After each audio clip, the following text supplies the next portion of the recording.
All right, so you're thinking about opening a group home for people with developmental disabilities in New Jersey. That's awesome, there's a real need for compassionate care. But how do you actually get licensed? Let me break it down step by step.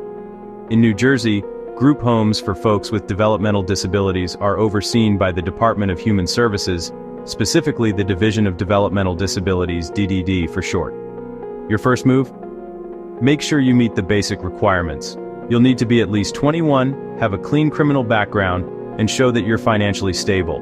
They'll want to see that you can actually run the place safely and responsibly.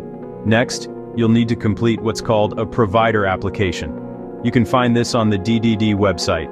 It's a pretty detailed form business plan, proof of insurance, staffing plans, and policies for things like medication, policies for emergencies, and policies for resident rights. After that, it's time for training. New Jersey requires you and your staff to go through specific training programs, CPR, first aid, and training on developmental disabilities. You'll also need to know about reporting abuse and neglect. Now, let's talk about your physical space. The home itself needs to meet state standards, fire safety, accessibility, and enough space for each resident. You'll probably have to pass a few inspections, including one from the fire marshal. Once your application is in, your policies are in place, and your home is ready, the DDD will come out for an on-site visit. They'll check everything: paperwork, staff records, and the home itself. If you pass, you'll get your license. If not, they'll tell you what to fix.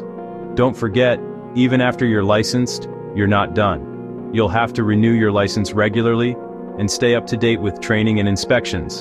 And here's a tip network with other providers in your area. They've been through it and can give you real-world advice that you won't find in the official handbook. So, to recap, check eligibility, fill out the application, get trained, prep your home, pass inspections, and keep everything up to date.